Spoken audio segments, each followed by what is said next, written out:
Welcome back, believers. Today's video is titled Denying Your Flesh Proves That You Love God More.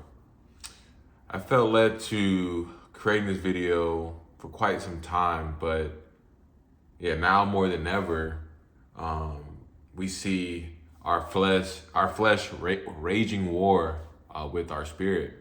And that's for many reasons, due to how we've been conditioned, how we expose ourselves to the different things of society that relate to the people who we hang around, social media, television, the conversations we have, and just the perverted culture that has continued to rapidly increase through seduction and all this sexual explicit content that could even make its way through even pornography as well, which all these are just different mechanisms and tools of the enemy that are designed to have us continually operating in our flesh versus operating in the spirit. And it's important to also add that this is a daily battle that we have to overcome and conquer through the Holy Spirit, through God intervening inside of us, because the truth of the matter is we can't physically, or we can't on our own strength fight off the attacks of the flesh, because the flesh is strong and it builds up an appetite and it wants what it wants. But I just wanted to encourage you guys through this video that there are things that we can do, especially if we recognize and have awareness and allow God and the Word of God to translate to us and through us to help us have the strength to overcome the flesh.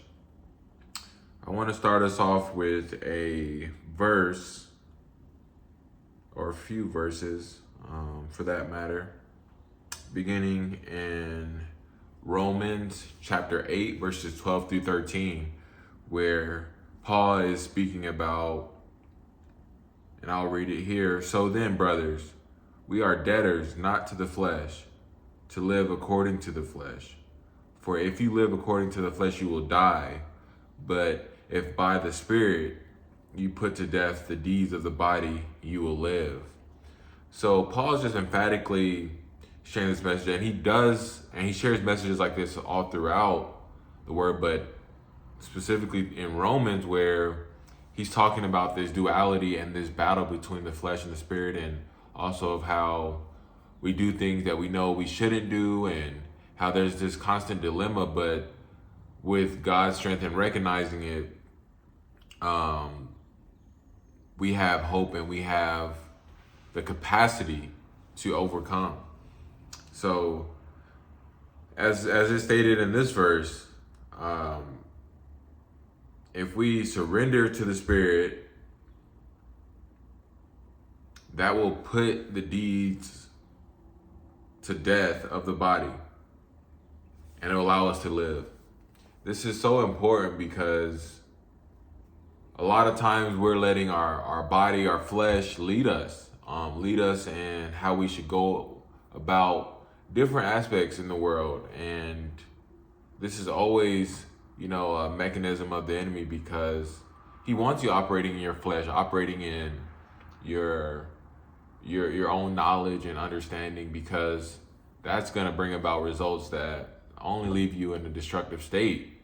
So if we can start to recognize how through prayer, through fasting, meditation, and reading of the Word, that will continue to allow us to cultivate our spirit, to not only just grow, but to also allow us to rely on the Lord. So when we are presented with different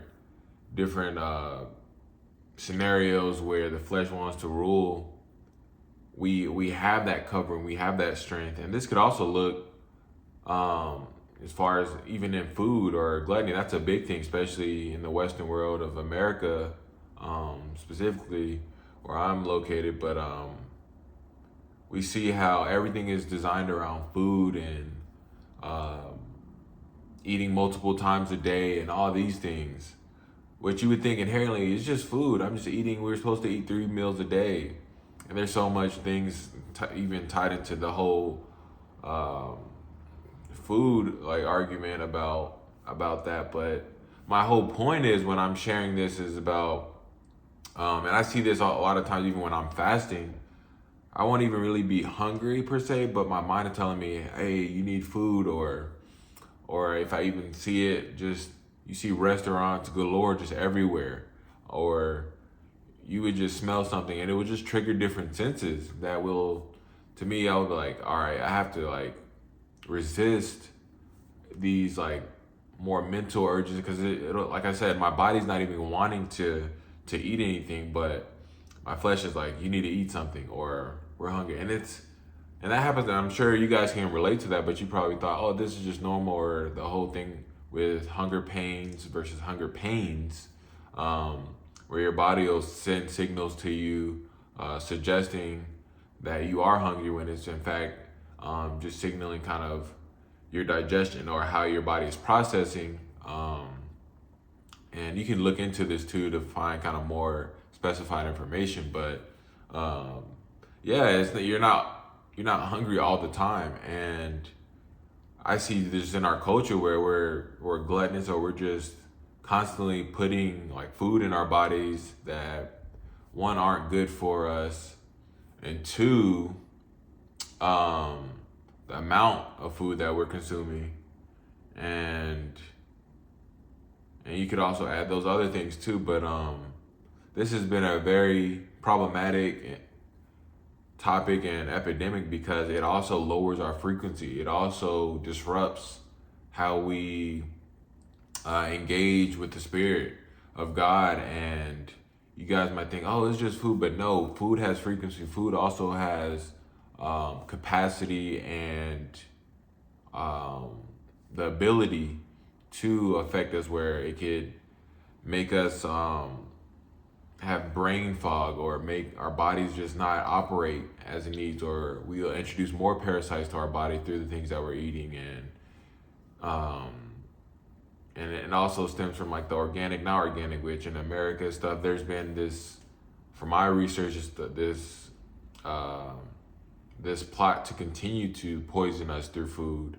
And you have companies like Monsanto and others that are controlling are trying to control mass amounts of the seed manufacturing that produces crops or produces the fruits and vegetables and different things of that nature that we end up seeing in grocery stores, etc. But you see how if you look into it more, and then there's starting to be documentaries and things like that being put out, but also just looking into that and seeing how that food and even music, and how there's different frequencies in music that also are all designed to tamper with our spirit, to get us out of alignment. And we might think, oh, that's just a hoax, or but these things are intentional and have been research backed, and I even seen it in my life. So I look at it with a few tips that I kind of do to help me stay away or fight the flesh in a more practical way that could, be helpful to you guys. Which one stems from, I stopped listening to music just to more consecrate my body to focus on just hearing God's voice and not just constantly being distracted in that way, because we know, like, our whole population, you hear music in restaurants, you hear music at shopping malls, or you hear music, you listen to music while you're in the car, or just different establishments. Music is always there for some reason, or even on like social media, you always hear music on like clips, even if they're sharing a message, you hear music in the background. So these things are all like strategically designed to lure you in, to have you stimulated, so you can't really see or respond to the Spirit in the way that you need. So that has been a major thing. I've just kind of fasted from music. And I would say music in general is not inherently bad, but if you're on a journey to really tap into what God has for you, that comes in seasons of detoxing yourself from the music, and detoxing yourself from certain foods that, like for me, I started noticing like I've had sensitive skin, and eating dairy or different things like that trigger me, but that might not be the same for you. But just kind of more being in tune with your body and seeing how your body is responding to things, and that's key, because that's another thing we haven't been taught of. Like, how do I respond to different things that I'm consuming? And that could be, like I said, it could be music, it could be food, it could be conversations, podcasts, or different conversations that you have with friends, family, or even strangers. So that's another thing. And so it's like having a balance, or having a discipline, control over what you're consuming, and that's not just speaking about food. So I've seen that a big thing, and even I would say, like, challenge you guys, observe your surroundings and see how even food is, seeing the food that people eat and how it could affect them. Even like, say for instance, you're like, all right, I'm not gonna eat anything, I'm just gonna like observe. And yeah, that might sound weird, but you'll start to see how the food is also affecting people, for better or for worse. I don't want to belabor that point, but yeah, I would just say do an exercise where you see that. I would say also just having deficiencies with not being able to expose yourself to enough sunlight, being in the sun. And like for this video, I found a little like spot in my house that allows me to have more sun, and outside of even going outdoors and going for walks in the real sunlight. But just finding different ways that I could get fresh air, get sunlight, and all these basic things that don't seem basic now, of course, because that plot that is being just conditioned to us. But observe those things. So detoxing from what you're watching, what you're listening to, detoxing from who you're around. And this may just, like I said, be a season of time so you can gain more feedback and information to help you detect what could be pulling away from your spirit, and you tapping into God ultimately with how He wants you to operate. And I would say too, another verse that had came to mind when I was doing my preparation for this video was Ephesians 6:12. And I was kind of alluding to this, but the verse goes, "For we wrestle not against flesh and blood, but against principalities, against powers, against the rulers of the darkness of this world, and against spiritual wickedness in high places." So this also just encapsulates how it's not only like the mechanisms that have been put into our daily life, but the behind the scenes, where we would think it's always like maybe it's ourselves to blame or all these other things, but it's showing how behind the scenes there's this plot of having the wickedness in high places, and a lot of the darkness in this world comes from this spiritual warfare that is out to disrupt our spiritual frequency that God has put in us, to be able to have a connection with Him that guides us and strengthens us in our walk daily. So when we're constantly, exposing ourselves to these different things, you can see how, the wickedness and the evil people of this world, their mechanisms are able to infiltrate us, at a rate that we and our flesh alone can't bear. So it's important to just recognize that, of like how there's not just these, and some people would say conspiracies, but these aren't conspiracies. These things are actually happening. And I'm sure you may know someone or know several people that may be affected or experiencing, or even yourself may be experiencing these things. But I just encourage you guys to just pray and really search and let the Spirit and yield to the Spirit, so that God can show you the things that you need to do to continue to strengthen your walk with Him and strengthen your relationship with Him. And then I'll share another verse, Luke 9:23. Then He said to them all, if anyone desires to come after me, let him deny himself and take up his cross daily and follow me. This is just another powerful verse, because I can even apply this to my own life, where I've been around certain people that just irritate my spirit, and I know that's just the enemy using them.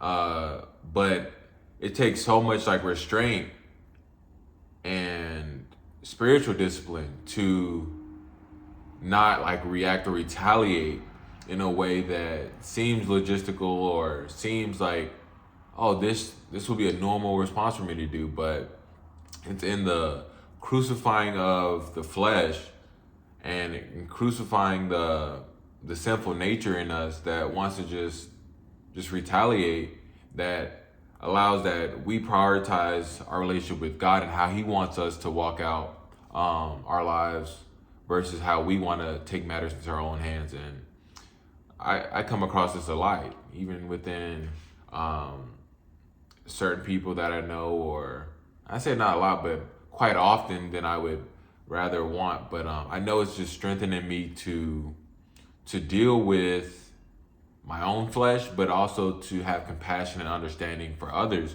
who may not be operating in their higher self that stems from God ultimately. So that is another example. So it's just having spiritual discipline, which is, you could say some would call self-discipline, but it's only, your self-discipline really is inferior in comparison to the spiritual discipline that God gives us, that allows you to refrain, to stay in your element regarding not just doing an eye for an eye or taking matters into your own hands. So it's like being disciplined, patient, understanding, and really just possessing all the fruits of the Spirit, which is still a continuing thing. It's not a thing that you arrive to, but it's a thing that the fruits of the Spirit are things that are continuing to be cultivated within you if you allow God to work within you. So that could be that, just doing things that haphazardly based on like how we feel or what we think or our knowledge or understanding. Those could be, and they're always deceptive and destructive to listening to the Spirit of God that's within us.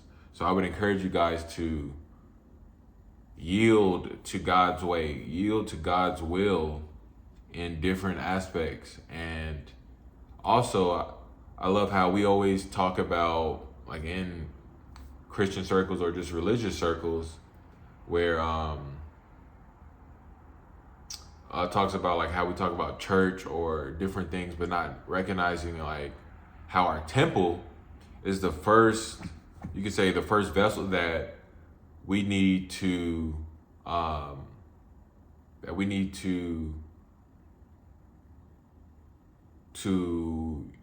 what's the word for it? Our temple is like the first thing that we need to address or feed in the sense of what we are eating, what we are reading or exposing ourselves to. And you could say health, like our spiritual health is one of the most important things that that we need to acknowledge when it comes to guarding our temple, protecting our temple, that often goes unnoticed or unrecognized. So, and that can look a lot of ways, but it's, your temple is the most important thing, your vessel of your body. This temple is not ours. God has given us this and allowed our spirit to operate within the temple. So it's up to us to steward that, be good stewards of the things that he's given us. So really recognizing that, it was like, how am I honoring my temple, or honoring the temple that God has given me?